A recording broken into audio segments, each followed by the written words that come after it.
উচ্ছ্বসিত জনগণের করতালি আর উষ্ণ অভ্যর্থনা। আনুষ্ঠানিক দায়িত্ব নিলেন জোহরান মামদানি। এর মধ্য দিয়ে যুক্তরাষ্ট্রের নিউ ইয়র্ক সিটির প্রথম মুসলিম মেয়রের দায়িত্বে তরুণ এ রাজনীতিবিদ। বৃহস্পতিবার স্থানীয় সময় দুপুর ১টায় সিটি হলের সিঁড়িতে জনসাধারণের সামনে শপথ নেন মামদানি।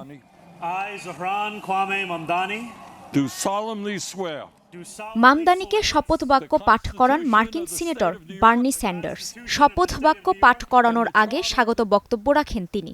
মামদানিকে নিউ ইয়র্কের মেয়র নির্বাচিত করার জন্য নগরবাসীকে ধন্যবাদ জানান এই মার্কিন সিনেটর। আমি এখানে মূলত নিউ ইয়র্ক নগরবাসীর প্রতি কৃতজ্ঞতা জানাতে এসেছি। আমরা এখন এমন এক সময় পার করছি যেখানে আমাদের ঘৃণা, বিভাজন এবং অতিরিক্ত অবিচারের মুখোমুখি হতে হচ্ছে। এমন এক সংবেদনশীল সময় জোহরান মামদানিকে নিউ ইয়র্কের মেয়র হিসাবে নির্বাচিত করার জন্য আপনাদের ধন্যবাদ। শপথ গ্রহণের পর জনসাধারণের উদ্দেশ্যে বক্তব্য রাখেন জোহরান মামদানি। বক্তব্যে নিউ ইয়র্কবাসীকে ধন্যবাদ জানিয়ে তাদের পাশে থাকার প্রত্যয় ব্যক্ত করেন তিনি।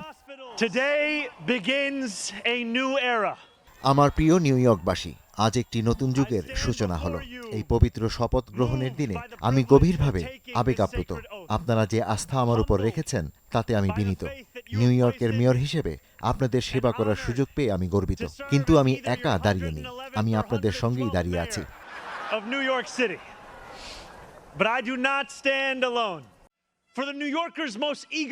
কর্মজীবী মানুষদের জন্য যুক্তরাষ্ট্রের সবচেয়ে বড় শহরটিতে বসবাস আরও সাশ্রয়ী করে তোলার প্রতিশ্রুতি ছিল মামদানির। যেমন কথা তেমনই কাজ।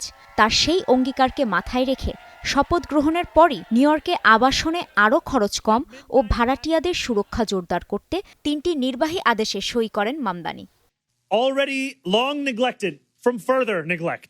আজ আমরা ৩টি নির্বাহী আদেশ ঘোষণা করছি। এর মাধ্যমে আমরা দীর্ঘদিন অবহেলিত ভাড়াটিয়াদের রক্ষা করব। বর্তমানে তারা যে অনিশ্চয়তার বড় ঝুঁকির মুখে আছেন তা কমিয়ে আনব। অনেক দিন ধরে অসাধু বাড়িওয়ালারা কোনো শাস্তি ছাড়াই ভাড়াটিয়াদের সঙ্গে দুর্ব্যবহার করে এসেছে। আজ সেই অধ্যায়ের অবসান ঘটছে।